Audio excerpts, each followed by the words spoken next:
Hello रायजोफोर खुलुमबाय बयखौबो दिनैनि गोदान भिडिअ नोंथांमोनखौ बरायबावनाय जाबाय। दायो आङो दंफैयो जाहैबाय फाटफुलि होननाय मोनसे जायगायावहाय आङो बेयावहाय भिडिअ खालामफैदों कम्पानियाव। नोंथांमोननो नुगोन साननैसोनि उनाव भिडिअखौहाय दिन्थिगोन आङो। ओमफ्राय जोङो मैया फार्स्ट टाइम केरेलायावहाय केरेलियानफोरनि हाबा जाहैदोंमोन। बै हाबा जाहैनायनि भिडिअखौबो आङो नोंथांमोननो बे भिडिअनि जोबनायाव देखायगोन। नोंथांमोना नायलांबाय थाब्लानो जाबाय। आङो दिनै ओरैबायदि गिदिर प्रब्लेम जाबायमोन, आंनि मानि पार्सआ गनानै थाबोबायमोन। ओमफ्राय सासे सिख्लायासो मोननानैहाय बासनिफ्राय ओंखारनायाव गदों नालाय, मोननानैहाय आंखौ खिबु होसोनानैहाय होफैफिनबाय। सिख्लानिसिम गोसो गोरबोनिफ्राय साबायखर बावहरनाय थाबाय आंनिफ्राय। आं जेबो हरफिननो रोङासै, मानोना आंनावबो फैसायानो गैखाया। आंबो बे मानसिफोरनि एसे गरसे गरनै हरनायजोंसो ट्रेभेल खालामो। सोरबा अननानै बिदिनो 2000, 1000, 500, 200 बिदिनो हरो। ओमफ्राय नै बिदिजोंसो आङो गिदिंगासिनो दङ। नङाब्लाथ' आङो बिनो साहा लोंनोहाय हरनो हागौमोन। बिराद गारि दावराव लोगोफोर बेयावहाय, माने बांद्राय बाथ्रा बुंला आं। नोंथांमोना भिडिअखौ नायलांबाय थाब्लानो जाबाय। आरो कम्पानिनि भिडिअखौबो नोंथांमोना नुनो मोनगोन बावैसोनि उनावनो।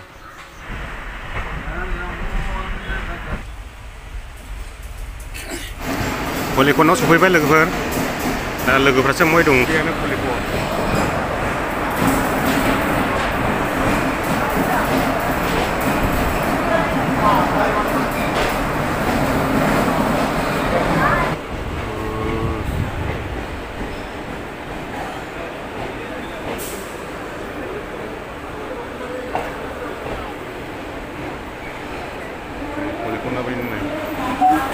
दायो लोगोफोरखौ फन खालामनोसै, ओमफ्राय लिंहरनोसै बेसिम।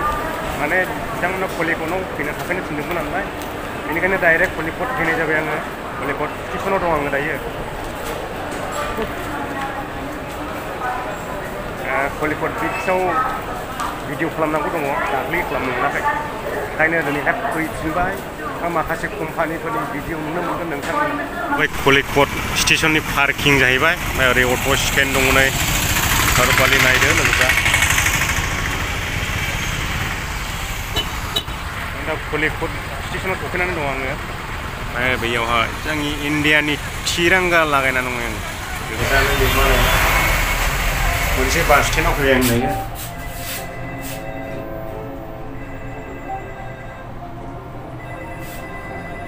कलिकट सिटि दा बियो।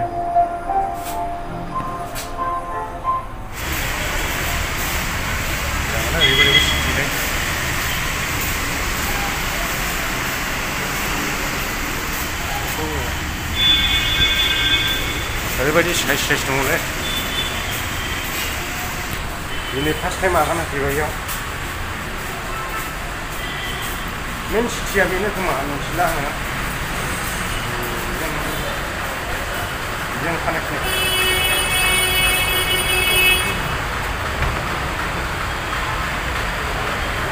लायना गाबाय जोङो। लायना गाबाय।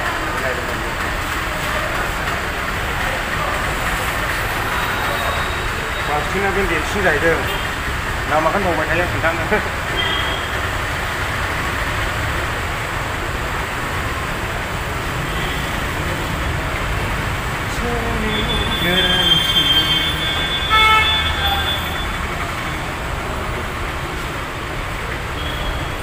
फैबाय, मा नाम होनदोंमोनथाय बावबाय थायो।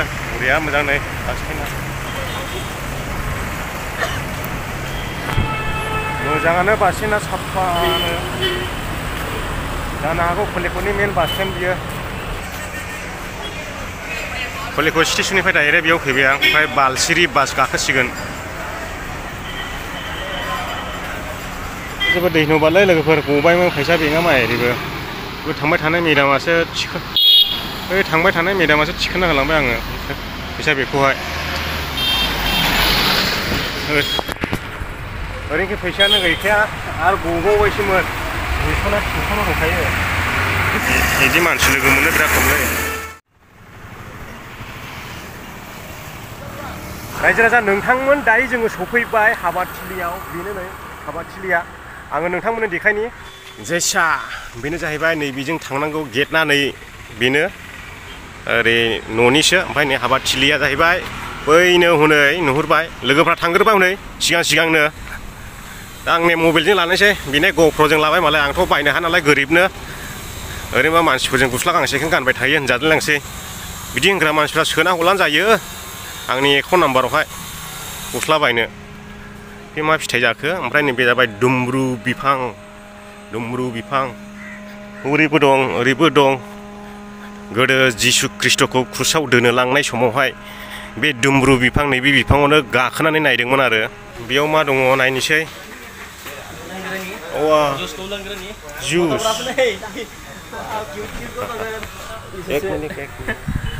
रानगासिनो दं बारा मानसि जाथ'वाखै जुसले लोंनायनायसै लोगोफोर बाबु मोनसे थाबावनाय जोङो जुस संग्राया हाबाया बेयाव जागोन सिङावहाय जानायफ्रा हाबायाथ' जाखांबाय दा जानायल'सै माने जानोल' फैदों जोङो नोंथांमोना बिसिनि हाबा हलखौ देखायनो आङो मा दं मिथिया नैबेयावबो जिरायग्रा हल दङ ओमफ्राय ओरै लोगोफ्रा बैथिं दङ नै बिथिंबो हल गोजा सिङाव नायनो हागोन हौवा गोदान हिन्जाव गोदान जिरायग्रा दं इयावहाय बे हौवा गोदान हिन्जाव गोदाननि नामा इयो निमेन्ट्र गैया होननानै जा बरिया नै लोगोफोर नायदो सिङावहाय हला बैयावहाय जिरायगोन जाहैबाय हौवा गोदान आरो हिन्जाव गोदान आङो नोंथांमोननो खाथियाव दिन्थिहैनि खैना जिरायग्राखौ बायदिसिना लागायजोबलाय जोंनि माथो गोजौ गाहाय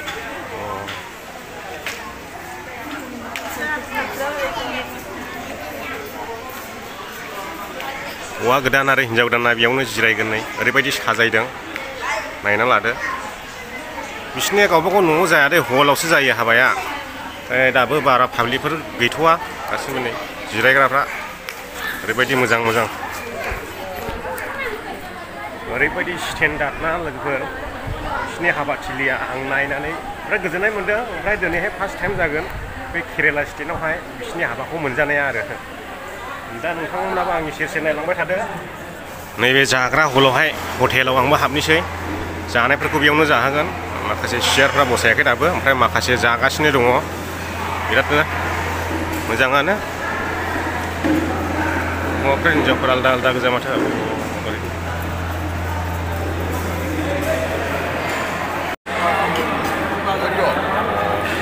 ओंखामा रेडि सफैजोब्बाय नै जोंनिया बियो मा बिरानि नामा बिरियानि मटन बिरियानि जोंनिया सफैबाय नै जानाय लोंनाया बे जाबाय बिरियानि बे जाग्रो नोंसोरल' बै सिगाङावबो दा देखायगोन माखौ जाख'बावनाय नै लोगोफोर गिहि राइस दं चिकेन दं ओमफ्राय माबा मैसो बिरियानि दं ओमफ्राय माबाबो नाजों पुरि ओमफ्राय बेयाव वाइट राइस ओमफ्राय मा जाखोबोयो साम्बार आं जानायखौ लानो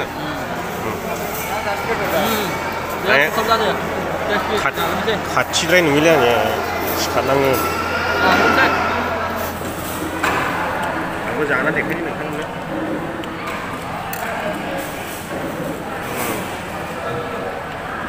दा जाखांनानै नोंथांमोननो खोन्थाबावगोन गोबावसिममोन आं मैसो बेदर मोनजायैया दिनैहाय फार्स्ट टाइम जासिनलायबाय नै केरेलायाव जानाय लोंनायफ्राथ' गोथावमोन जाख' हायै होफैबाय दा जाखांनानैहाय खारबाय जोङो निमेन्ट्रबो होनो रोङासै बिसिनि मालिकनि लोगोनि हाबाया बिसोर बे खामानि मावग्राफोरनि बर' मानसि खामानि मावो नालाय बिसिनि कम्पानियाव बिसिनि मालिकनि लोगोनि जाहैदों ओमफ्राय आंखौबो लिंबोफाबाय जानो ओमफ्राय दिनै फार्स्ट टाइम जाबाय आङो हाबा हला दा जोङो थांनो ओंखारबाय बेखिनियानो रायजो राजा नोंथांमोन दिनैनि भिडिअआ नोंथांमोना नायनानै माबायदि मोनखो कमेन्ट बक्सआव खिन्थाहरनो दाबाव आरो नोंथाङा भिडिअखौ मोजां मोनदोंब्ला लाइक खालामनो दाबाव आरो चेनेलाव दिनैसो गोदानै हाबफैदोंब्ला चेनेलखौ साबस्क्राइब खालामनो दाबाव हायोब्ला शेयार खालाम नोंथांनि लोगोफोरनो एसेनोसै गोजोन्थों।